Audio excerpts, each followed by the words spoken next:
Welcome back to another episode of Spoilerish and Unfiltered. Today, we're going to jump into the Ironheart series. This is going to be a complete series breakdown of Ironheart episodes 1 through 6. Um, Going to break them all down, not necessarily in consecutive order, but we're going to break the series down as a whole and talk about its hits, misses, and if you guys should watch it and my personal thoughts and opinions on it. So, without further ado, this TV show is just a continuation of Tony Stark's legacy, in my opinion. Iron Man, Iron Heart. So there's your correlation. They're a little bit closer in the comics, but for TV show purposes, this is definitely a continuation of Tony Stark's legacy mixed with Doctor Strange's world. So I'm not sure if you are pro magic, pro tech, or what type of superhero side or what superhero side you are on, but drop them down in the comments and let me know which one or which side that you may stand on in this tech magical battle. Okay. So without further ado, Ironheart launches us into the life of Riri Williams, who plays Ironheart. She is a 19-year-old prodigy who's made her name at MIT and is from Chicago. This TV show picks up basically immediately following the events of Black Panther Wakanda Forever, all the way back in 2022. This show was filmed a couple of years ago and it's just getting released. And we'll go into all of that a little bit later or another time. But the show's world basically is a blend of Marvel's signature high tech and the gritty, magical, street level stuff that we don't necessarily get in the movies, but they are starting to give us in the comics. I'm sorry, in the TV shows.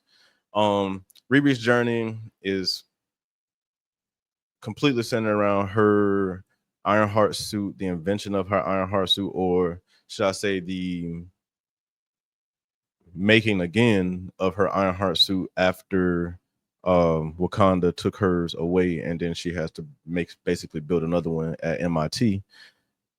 But the show centers around the suit, her struggles growing up and coming from Chicago, family struggles after her stepfather and sister or stepsister passed, or something like a stepsister or a best friend. I think it's her best friend.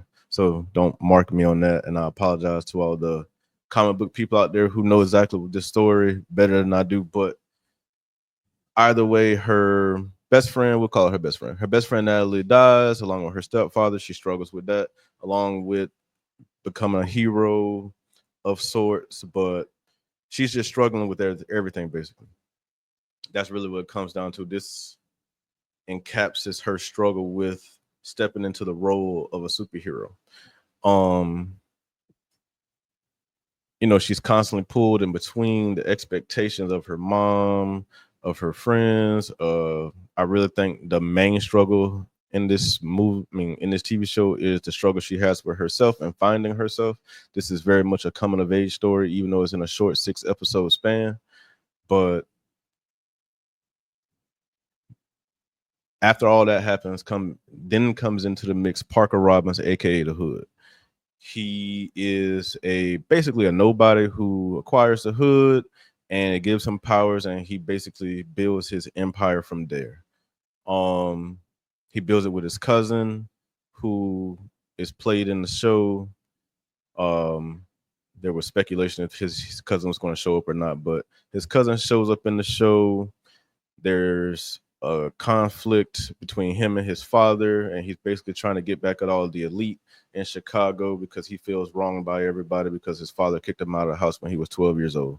So that's pretty much his backstory and why he's pissed off and doing all the things that he's doing in this show and building basically this new family of criminals, which eventually includes Riri Williams. That's really why he's doing it, and he's using magic and also mixed with Riri's tech to kind of get the things that he wants and everything that he's trying to acquire in this show. The supporting cast does a great job. Natalie, who is Riri's best friend, is kind of like her emotional anchor. even though I think she trips her out most of the time, but she is her emotional anchor and she does level her out in this show. Um, Zeke Stang, Obadiah Stang, from all the way back in Iron Man 1 when the MCU first launched. His son is in this show. He's in his 30s. So he's accurate as far as age would go, as far as how old he would have been then in comparison now. But his son is a black market dealer of tech and all types of stuff that he's acquired, but he lays low under a alias named Joe. But he plays a major role in this TV show, and he also helps Riri along the way with getting some of her tech, um, some of her new tech that she's putting into her new suit.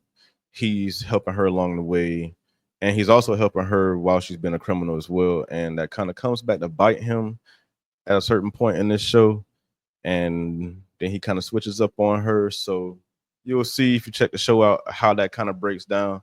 But the series basically weaves in heist, family drama, supernatural threats, magic, tech, all in a one. I think it is every bit of a pressure cooker environment. It's a very fast-paced show in 6 episodes. I think it gives you everything from some slight horror to action to drama to no love. Not really. A little bit of love, but not a lot of love. But across all the episodes, you'll see Riri invent her new tech. She'll get entangled in criminal schemes. She'll face off against magical foes, and then she's also going to struggle with the very human side of being a young black woman in STEM, which is science, tech. Oh, what does the E stand for? And math. But the tone, the tone is a unique blend of a coming of age story, like I mentioned, superhero action, urban fantasy, heartfelt family drama, and there is some humor in it, and obviously a lot of magic. So, if you've seen the show, which character do you most relate with? Me personally, I think I may. I'm not sure if I relate with any of the characters, but if I was one character in this show, I do think the hood was very cool. And if that could be done in a way that my don't lose my soul, then I would be all down to be the hood. But like I said earlier, Riri went through a lot in this TV show. She has gone through a lot in her very, very short time in the MCU. Um, let me break this down to what she's been through. She gets expelled from MIT in the very first episode. She returns home to Chicago. Obviously, after she gets returned, she flies home in her suit that she built at MIT. But the student program takes over, and basically she crashes in the middle of the street. She's also then recruited because the Hood's gang just happened to see her fly over, and they track her down some type of way. And like I said, this show is kind of rushed and not a lot is explained. I think this would have did very well in 10 episodes rather than 6. Um, because they could have fleshed it out a little bit more and explained how some of the parts came together. But nonetheless, she's recruited into the gang working with the Hood. Um, she has her little gas leak interview in the elevator that she passes very, very quickly. She beats out the soon to be old tech guy's time, and basically he's out of there. She deals obviously with family drama, the flashbacks to her tragedy when her stepfather died and her best friend died in a drive-by shooting, which gives her panic attacks throughout the show, and she has to learn how to manage those. That's one of her struggles in the show. By episode 3, she is in the middle of a high-stakes biotech heist, fighting for her life, and obviously that's going to come back to haunt her quickly in this show. But I don't think this show takes place over the course of a week. From what I've seen, I would say this show takes place maybe over the course of a couple of months or so, because we have a suit that gets destroyed. She has to rebuild it. She creates an AI from her mind, meets up with Joe, aka Stain, and gets recruited. And sure, all this could happen in a week, and that would be fast by any means, but I mean by any standard, but I doubt this happens over a week. I would say this probably happens over a couple of months, which is why I believe this is a coming of age story, because it shows the growth of her from episode 1 to 6, and I hope we continue her journey in the future. But while I'm saying all of that, let me get into some of these wild plot holes and logic gaps and even some of these Easter eggs that we have going on. So right away, like I said, the show throws into the world where MIT expels Riri, and she takes the suit and basically flies back home to Chicago, and they don't really explain the relationship between Riri and Tony Stark, and they kind of go along with this because I can line of why she's building the suit, but it doesn't really touch on is she still building the tech that Tony Stark would envy, or you know, how does and even aside from her, like how does everyone in Chicago, feel about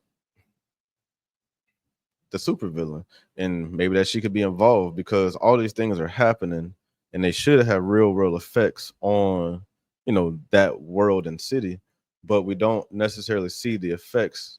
We see some things on some of the news reports that are played on the show, but all in all, they never really touch on how somebody in an iron suit is flying over Chicago, clearly involved in at least two heists, and none of this is like, I don't even think it was mentioned on the news in the show. Now that I think about it, it was just that something happened. Yeah, they didn't really touch on that. Um, Plenty of Easter eggs, nods to Stark Industries, Wakanda. I think a couple cameos.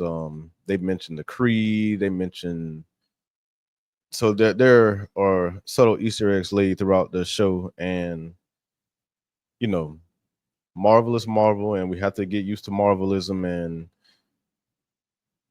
I understand that everything is not going to be explained, but all in all, I think they missed a couple of with the short series. I think they missed a couple of areas where they could have expanded on this world and made it much much better. But the performances were great. Dominic Thorne was great as Riri. She played the thief. Anthony Ramos was really good as the Hood. I did not expect him to play a bad guy that well. Um, yeah, he was really good as the Hood, um, aka Parker Robbins. Um, Natalie as the AI, by far the best part of the show. She brings the humor. She brings the relatability. She brings. This is also the person who died in a drive-by, who's created from Riri's mind. But they have a real world relationship as the creator and AI, and it's cool. It's fun. And the last thing I'll say about the performances were great, and I hope you take the time to really just sit back and enjoy the show and don't rush through it, because I do think that if you do that, that you could really enjoy this TV show or this miniseries, which I hope becomes a TV show with more than one season. Um, I really think that you could truly enjoy this show, and while at times being frustrated, because I was frustrated at times watching the show, as a whole, I'm very, very satisfied watching this show, especially because Marvel finally dropped Mephisto after all the years and hints and rumored casting and everything. Mephisto's appearance in Ironheart was by far a game changer. If you gave the show a 5, Mephisto made it a 7. If you gave the show a 7, Mephisto made it a 9 or a 10. Just him being in this TV show was everything that we've wanted as Marvel fans for years. Not necessarily in this show, but we've wanted Mephisto for years, and see what his influence does because of the supernatural stakes that this TV show has. Um, Mephisto is a version of the devil or Satan or some demon. Um, there are different iterations of him, so I'm not sure which iteration this is going to be. But right now, he seems like a deal maker. He said he has a lot of clients to spread throughout, and that Parker Robbins wasn't his only client. So that tells me he is probably more devil than demon, and that he can be in a lot of different places at a lot of different times. Well, maybe not at the same time, but he probably could if he chose to be. But I believe that him showing up in this show and his presence and what it does for the future of this show and Riri's journey, because she makes a deal with the devil.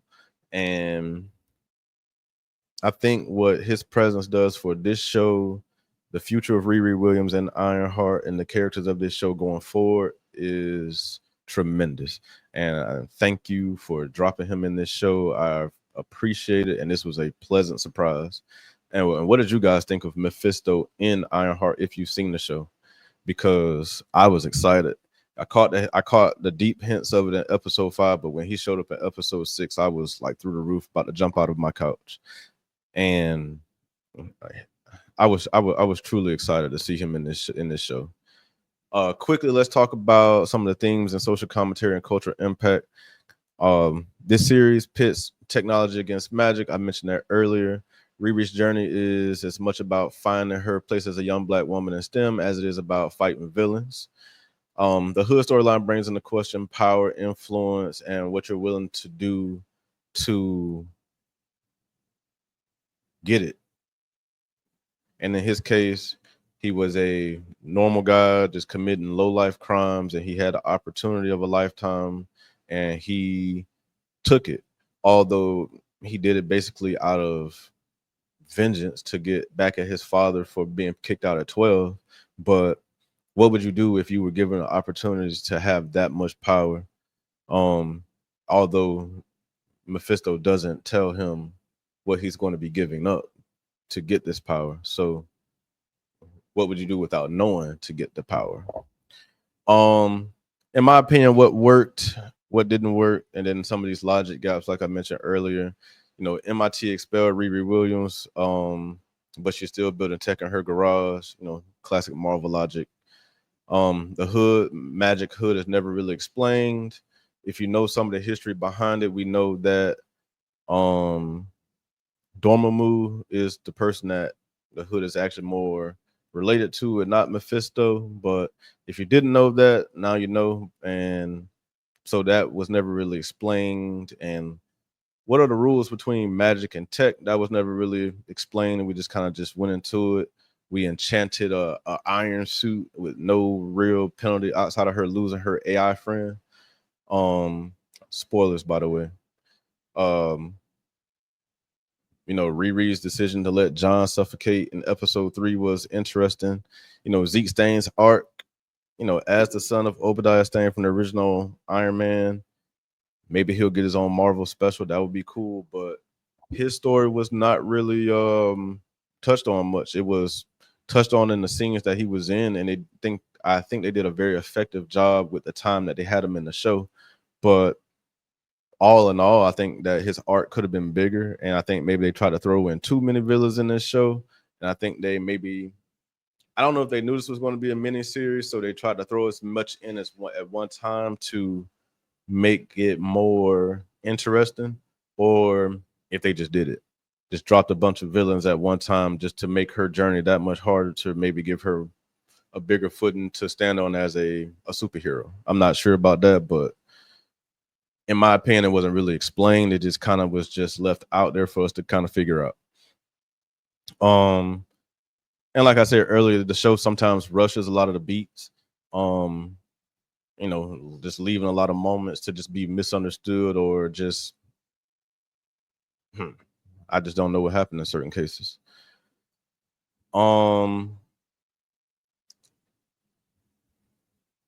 Riri's character art, suit upgrades were fun to watch. The blend of the street level stuff with magic and tech was fun to watch.